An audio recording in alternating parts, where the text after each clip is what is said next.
Nathaniel Brown stood on the cracked pavement outside what would soon become the Brown Emporium. To any passerby, it was just a run-down building in a forgotten part of town, its windows clouded with grime and its door hanging on rusted hinges. But to Nathaniel, it was the beginning of something far greater. It was more than a business. It was a symbol of hope, a promise to his community, and proof that dreams could thrive even where neglect and inequality tried to suffocate them. For years, Nathaniel had dreamed of opening his own store, a place where the community could find not just products, but connections. It wasn't an easy journey. Growing up in Atlanta's South Side, Nathaniel watched his parents work tirelessly at factory jobs that paid little and demanded everything. He'd see their tired eyes over dinner, hear the whispered concerns about bills, and feel the weight of their sacrifices. Still, they always made room for hope. His mother, Clara, would remind him, "Nathaniel, what we build isn't just for us. It's for the ones who come after." That belief stayed with him, becoming a mantra as he navigated a world stacked against him. College was out of reach, but Nathaniel didn't let that stop him. He worked double shifts at a warehouse, saving every penny. The weight of each dollar earned was heavy, often accompanied by moments of doubt. Was it enough? Would it ever be enough? But Nathaniel had grit. "If they won't make room for me at their table," he told himself one night, staring at the ceiling of his tiny apartment, "then I'll build my own." The day he signed the lease for the building was bittersweet. His hands trembled as he gripped the pen, feeling both exhilaration and terror. This was it, the point of no return. The building was more a liability than an asset, with peeling paint and a roof that leaked when it rained. Neighbors told him he was wasting his money, that the area was too far gone for a business to succeed. But Nathaniel saw something they didn't. He saw potential, not just in the building, but in the people who lived around it. He spent months transforming the space. Each nail hammered into the walls felt like a victory. When his hands ached from scrubbing years of dirt off the floor, he thought of his parents, their sacrifices, and the legacy he wanted to build. The local kids began to notice the changes. They'd peek through the door, asking questions. "Mr. Nathaniel, what are you doing in there?" He'd smile and say, "Building something special." "You'll see." The community began to rally behind him. Miss Evelyn, the retired teacher who lived 2 doors down, brought him lemonade and stories of what the neighborhood used to be.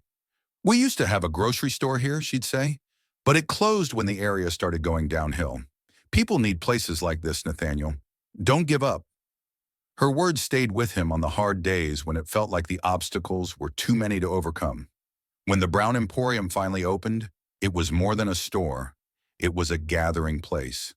Nathaniel stocked it with everything from fresh produce to school supplies, focusing on what the community needed most. The grand opening day was a celebration, with neighbors spilling into the street, clapping and cheering as Nathaniel cut the red ribbon. He looked out at the crowd and saw not just customers, but friends, mentors, and future generations. The store wasn't just his dream, it belonged to them too. But success didn't mean the challenges disappeared. Nathaniel often worried about meeting expenses. The supply chain wasn't always kind to small businesses, and there were days when he barely broke even. Still, he pressed on, driven by the smiles of children clutching new backpacks and the thank you notes left by grateful families.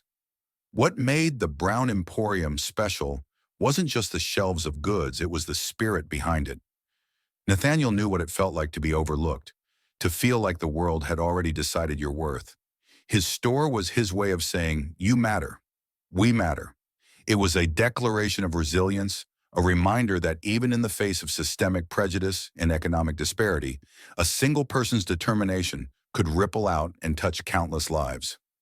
Unbeknownst to Nathaniel, his hard work and unwavering belief in his community had drawn attention. People beyond the neighborhood began to notice the little store that could. But while many celebrated his success, not everyone appreciated what it represented. To some, it was a threat, a challenge to the status quo. Nathaniel, however, couldn't have known that the very dream he built with his own 2 hands would soon become the target of an act so unjust, it would shake the foundation of everything he believed in. The hum of a quiet evening buzzed through the aisles of the Brown Emporium. It was just another ordinary night, or so everyone thought.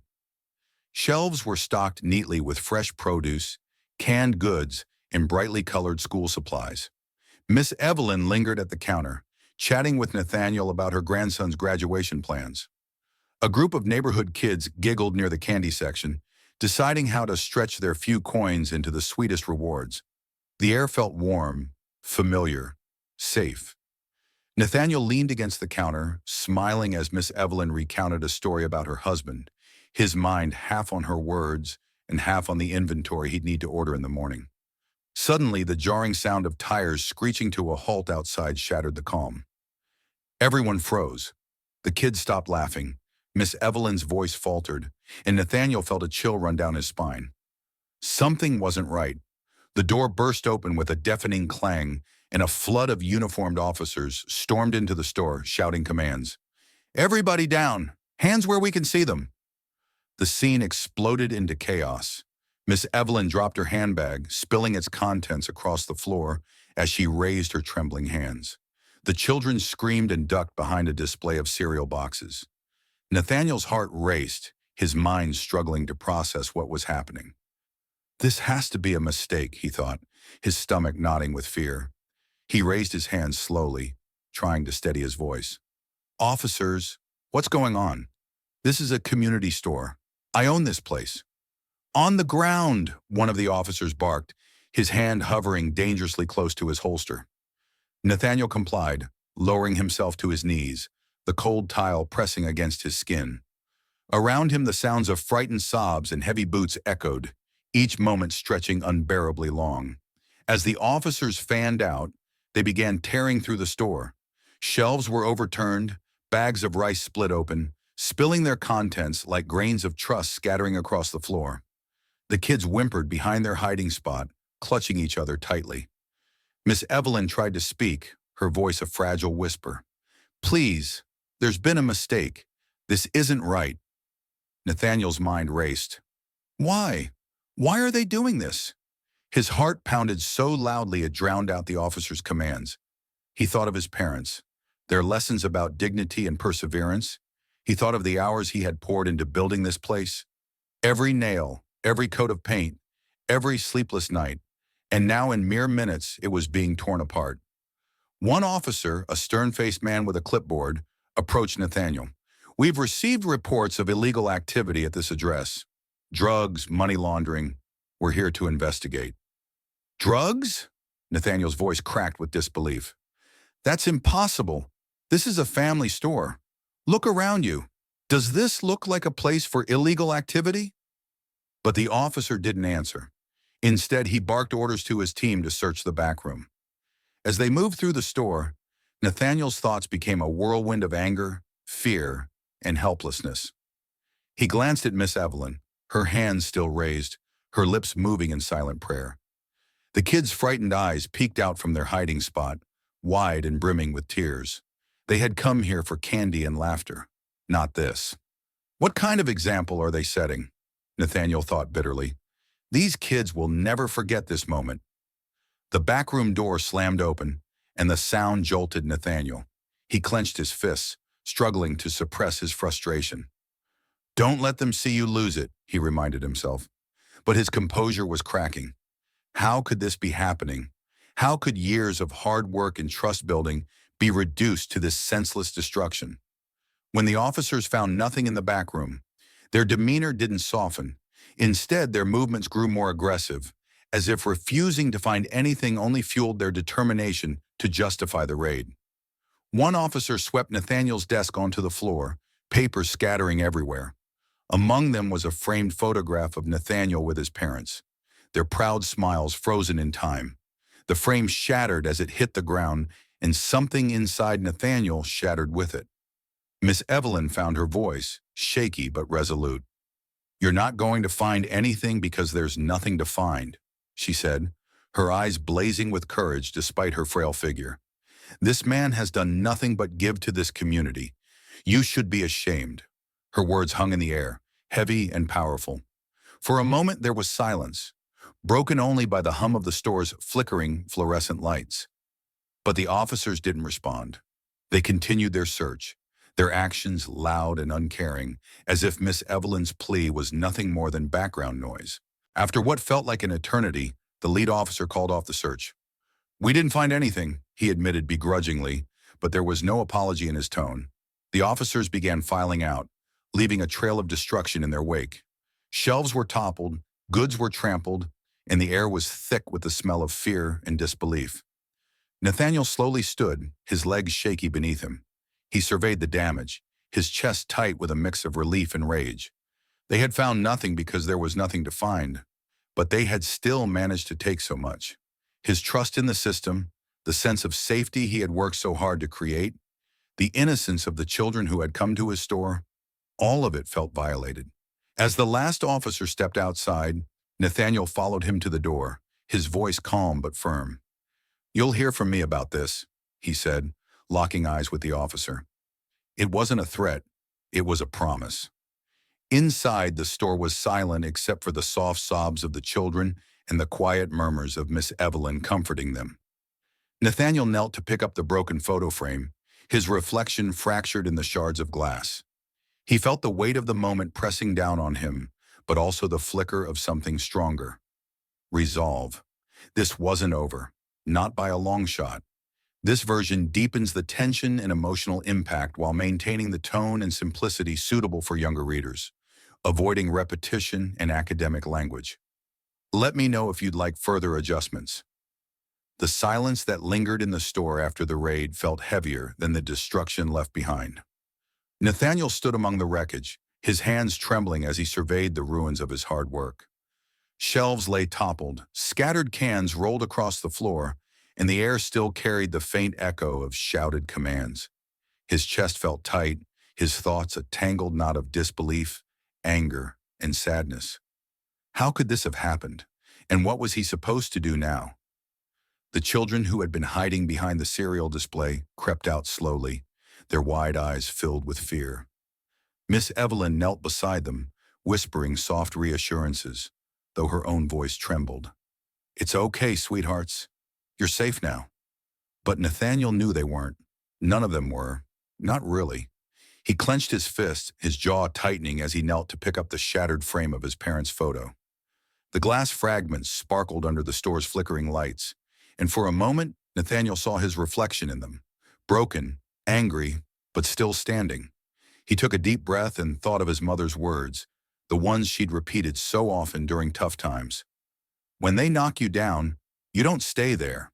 You get up. You fight back."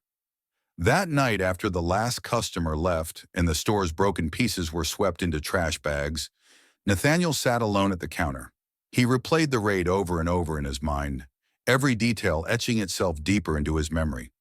The fear in Miss Evelyn's eyes, the way the officers ignored his pleas for an explanation, the sound of his dreams, literally and figuratively, crashing to the ground. But as the hours passed, fear and despair gave way to something stronger, determination. "This isn't how it ends," he thought, his resolve hardening with each passing minute. "They don't get to do this to me, to us, and just walk away." The next morning, Nathaniel called a meeting with the community. Flyers were handed out, phone calls were made, and by evening the store was filled. Not with customers this time, but with neighbors, friends, and even strangers who had heard what happened. People crowded into the aisles, standing shoulder to shoulder, their faces a mix of anger and support. Miss Evelyn stood at the front with Nathaniel, her small frame radiating quiet strength. "This isn't just about Nathaniel or his store," she said, her voice steady despite the emotion behind it. "This is about all of us. If we let this go, if we stay silent, we're telling them it's okay to treat us like this. And it's not." The crowd murmured in agreement, their collective frustration growing into something powerful. Unity. Nathaniel stepped forward, his voice firm but filled with emotion. "I won't lie to you," he began. "I'm scared. What happened here? What they did, it shook me. But I refuse to let fear be the end of this story. If we stand together, we can make them answer for what they've done." The next weeks were a whirlwind of activity. Nathaniel filed a formal complaint against the police department, and with the help of a local lawyer, he prepared to sue for damages and accountability. The lawsuit wasn't just about the destroyed shelves and broken merchandise. It was about the principle.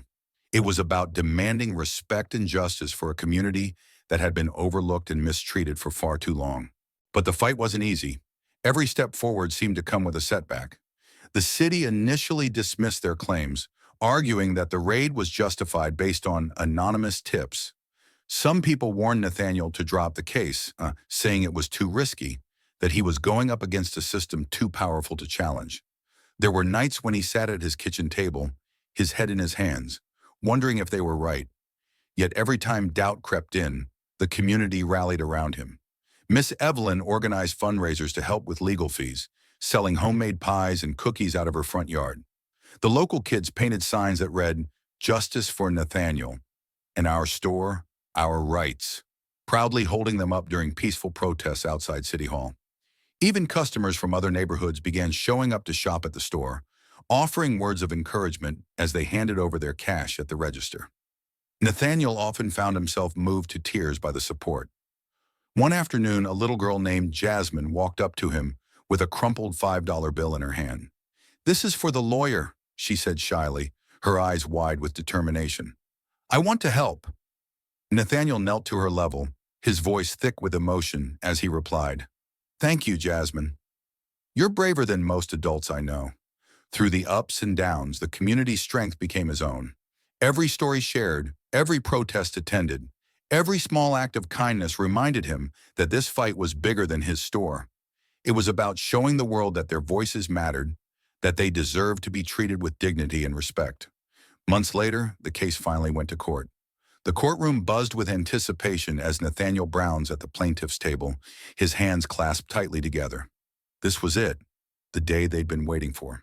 Months of tireless work, endless doubts, and countless sleepless nights had led to this moment. His lawyer had assured him they had a strong case, but the uncertainty lingered, gnawing at the edges of his confidence. What if we lose? He couldn't help but think.